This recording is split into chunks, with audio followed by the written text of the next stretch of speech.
बड़े भाव और श्रद्धा से सुंदर साथ ने वाणी का वांचन किया और मैं प्रत्येक वर्ष देखते आ रहा हूं, बड़ी लगन से ये अखंड पाठ पढ़े जाते हैं। राज्य के प्रति अपनी श्रद्धा का ये समर्पण। राज्य हमें बार बार सावधान करते हैं, चेतना देते हैं, देखो दुनिया की गत मत और अपने आप को संभालो। फल निकालने का यही एक कारण होता है कि धनी ने हमें क्या आदेश उपदेश निर्देश किया। ये प्रथा महामती स्वामी श्री प्राणनाथ जी ने स्वयं चलाई। आप सब जानते हो, बीतक में प्रसंग आता है जब महामती जी ने आदेश किया था लालदास जी महाराज को, छत्रसाल की जागने का ये प्रसंग है, तो कहा था कुरान निकाल के उसमें से फल निकाल। वहां से ये शुरू हुआ। तब हारून मूसा का प्रसंग वहां आया, हमें भी अपना कोई एक भाई मिलेगा। तब से उस समय वाणी पूर्ण रूप से संकलित नहीं थी, जो ग्रंथ था उसी से फल निकाली गई थी। आज हमारे पास महामती जी की संपूर्ण वाणी है, प्राणनाथ वचनामृत है, और पढ़ करके इस प्रकार से धनी का उपदेश आदेश निर्देश हम प्राप्त करते हैं। सुंदर साहब जी, महामती जी दुनिया की दशा को दिखला रहे हैं और हमें सावधान कर रहे हैं। ये जो पाई है, रे हो दुनिया बावड़ी, खोवत जन्म गंवार, मदमाती माया की झाकी, सुनत नहीं पुकार। श्री एक परीम सखी जी महाराज ने आज इसी के भाव को लेकर के चर्चा आरंभ की थी कि माया कितनी बलवान है। राज्य की शक्ति के बाद उसी की शक्ति विशेष है। आप हमने सबने सुना, उसी माया ने सबको आवृत कर रखा है। प्राणनाथ जी यही कह रहे हैं, रे हो दुनिया बावड़ी, है बावड़ी दुनिया फैलाई हुई है, जन्म जा रहा। हम सोचते हैं, हम कहते हैं समय निकलता जा रहा है, मुझे तो समय वही का वही दिखता है। अपने आप को देखता हूं तो मैं बीत रहा हूं, समय तो वही है, काल वही है, ये बीत रहा उसे नहीं देख रहा, मैं बीत रहा हूं। क्या था आज क्या हो गया हूं, कितना समय मैंने निकाल दिया। अपनी आत्मा से पूछो, अपने मन से पूछो, अपनी बुद्धि से पूछो, मैंने क्या पाया इस संसार में आकर, इस जगत में मैं आया, क्या लेकर के जा रहा हूं, क्या मैंने प्राप्त किया। सुंदर साहब जी वही महामती जी आदेश कर रहे हैं, कह रहे हैं, समझा रहे हैं, सावधान कर रहे हैं। अरे दुनिया कहां जा रही है, खोवत जन्म, जन्म पूरा समाप्त हो रहा है, मृत्यु की ओर जा रहे हैं। लेकिन माया ने ऐसा छका रखा, मदमाती माया की छाती, सुनत नहीं। कितना सुनाते हैं, कितना कहते हैं। आप सोचिए, हम कहां नहीं जाते हैं, मंदिरों में जाते हैं, तीर्थों में जाते हैं, बड़े बड़े अवसरों में जाते हैं और बड़े बड़े महाराजों के प्रवचन उपदेश भी सुनते हैं, वाणी की चर्चा भी सुनते हैं, मगर अपने आप को तोले कि मेरे में कितना परिवर्तन आया। यही चर्चा आपस में बैठ के कुछ हो रही थी। आज सुबह की बात कि देखिए आने वाली पीढ़ियां कितनी लगी हैं, कितनी लगन है उनको। चिंतन किया जा रहा है धर्म के प्रति। हो तो जन्म लौट जा रहा है, समय निकल रहा है। सुंदर साहब जी क्यों नहीं सोचते मैं कहां जा रहा हूं, कहां बीत रहा हूं। मैं कुछ एक छोटी सी बात कहूंगा इस सफाई को लेकर। इतना उपदेश सुनते हैं, 4 बातों पर नहीं ध्यान दे और उसका मूल है केवल एक ही। ये जितने धर्म ग्रंथ है, ना केवल महामती जी की वाणी, संपूर्ण धर्म ग्रंथ हमें सन्मार्ग पर चलने का उपदेश करते हैं। और सन्मार्ग में चलने के लिए अपने आप का अंदर परिवर्तन, उसे कहते हैं रहनी। हम क्या थे और क्या हैं और क्या होंगे, ये रहनी पे निर्भर करता है। रहनी को मैंने 4 भागों में बांटा, चिंतन करके। एक रहनी है तन की रहनी, शरीर की रहनी, सबसे मूल है। जैसे कहते हैं ना, योग में सबसे पहला बैठक की सिद्धि यम नियम आसन, और यम नियम दोनों आसन के साथ जुड़े हुए। आसन सिद्धि नहीं तो कोई सिद्धि नहीं। ऐसे ही रहनी में सर्वप्रथम शारीरिक रहनी। जीवन में कोई अनुशासन ही नहीं है। कब उठना है, कब बैठना है, कब ध्यान करना है, बात करेंगे तो समय नहीं मिलता है। मैंने एक बार गुरुजी को कुछ ऐसा ही कह दिया था, गुरुजी समय नहीं। ऐसी फटकार लगी, मैं कहते हो समय नहीं है, क्यों दोष देते हो समय को? समय को दोष दे देते हो खुद उससे निकलने के लिए। समय को दोष क्यों देते हो? सब बात के लिए समय। आज खड़े खड़े कर बातें करने लगे, समय निकल जाता है। और कहीं पाठ पढ़ो तो समय नहीं है, मंदिर जाओ तो समय नहीं है, सेवा पूजा करो तो समय नहीं है। समय को दोष देते हैं क्योंकि हमारे में सबसे पहला जो ड्यूटी कर्तव्य है, अपने शरीर की रहनी बनाओ। बाकी की रहनी तो बहुत आगे है। अनुशासन, शारीरिक अनुशासन होना चाहिए। देखिए हमें गुरुजनों ने ही सिखाया है। और अरे राजी हमारे पर मंगल करें, कभी मंगल आरती का दर्शन भी किया है? सोचिए, मंदिर नहीं, घर में भी तो मंदिर होता है। और मंगल आरती कब होती है? ब्रह्म बेला में। कहवा लगेगा सुन करके।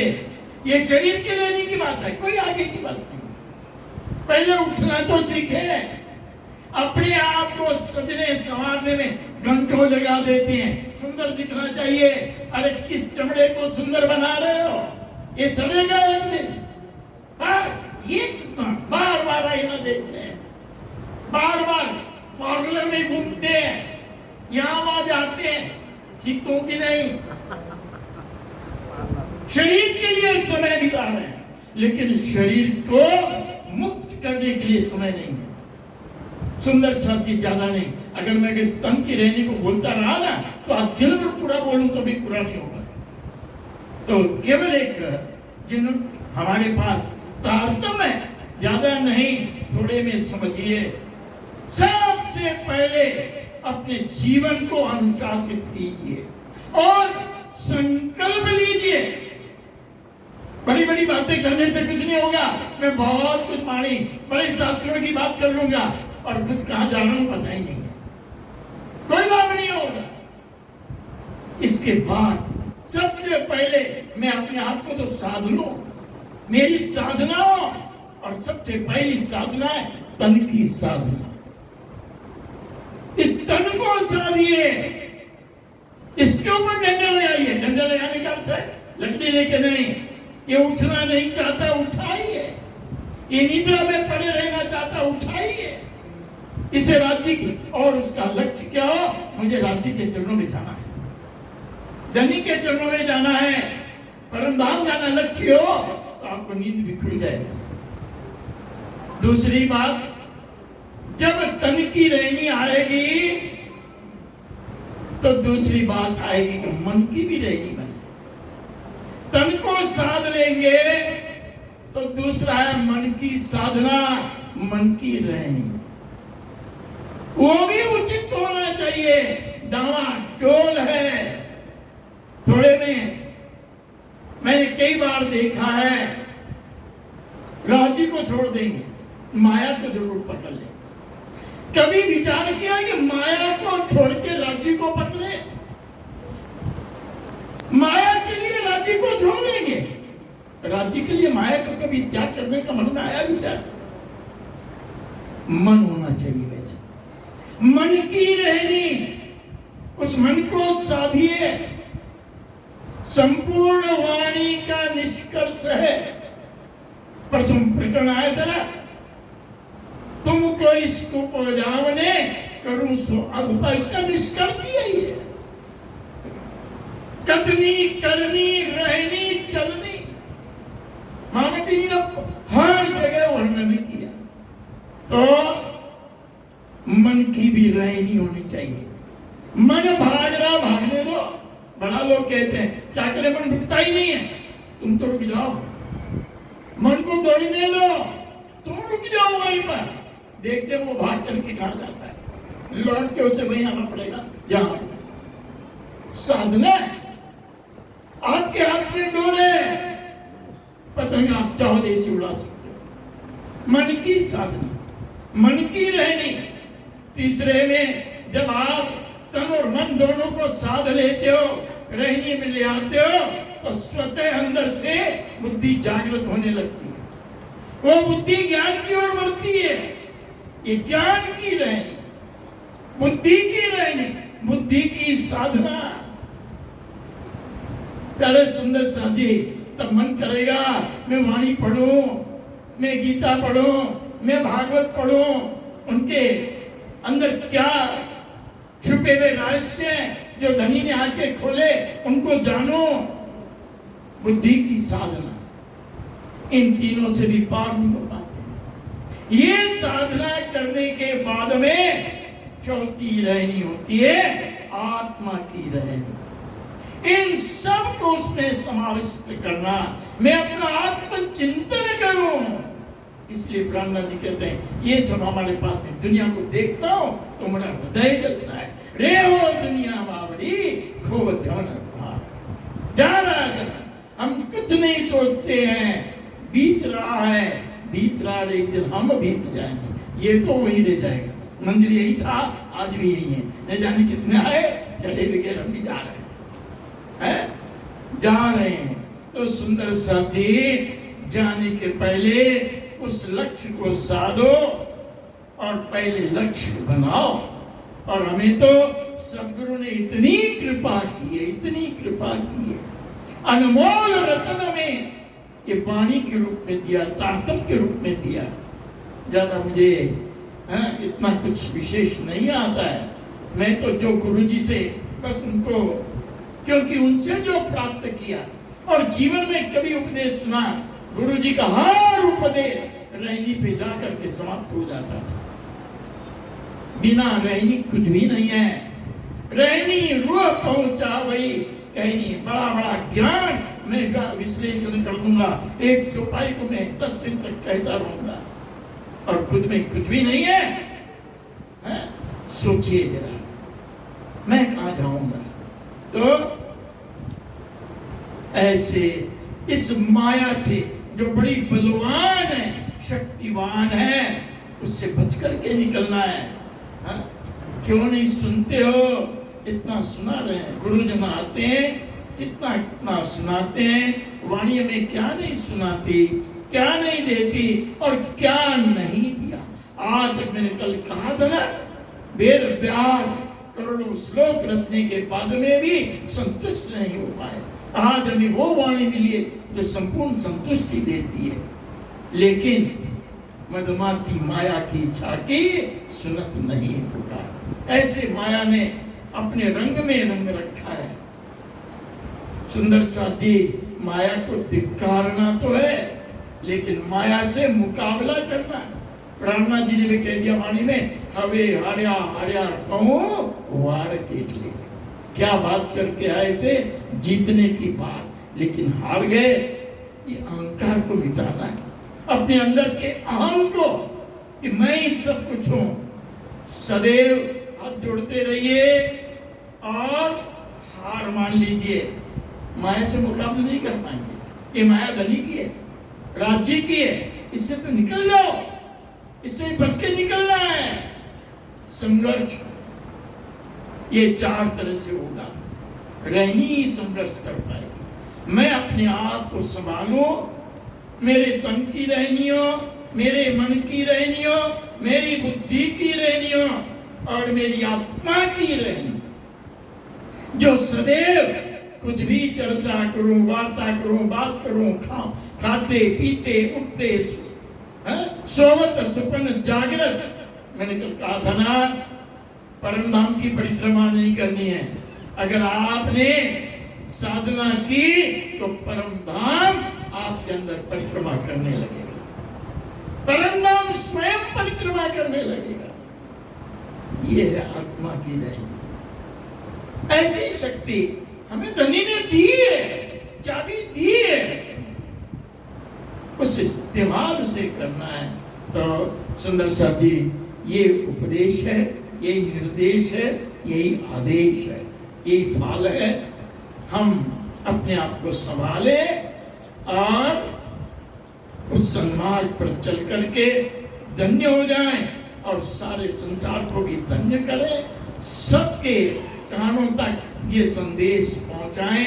ऐसा लक्ष्य रख करके जीवन जीना है। इतना कहते हुए ज्यादा विशेष नहीं, बहुत समय हो रहा है, तो मैं यहीं पर चौपाई को पुनः, ये सब चौपाई सबके मुख पर रही है, जो फल निकली है करीब करीब मैं जानता हूँ, समझता हूँ, सबके मुख पर है। इसके ऊपर चिंतन करना, कहीं हम तो उसमें से नहीं है। तो रे हो दुनिया बावड़ी, खोवत जन्म गमार, मदमाती माया की चाकी, सुनत नहीं पुकार। हम तो उसमें से नहीं है ना, बस यही बात। बोलो श्री प्राणनाथ।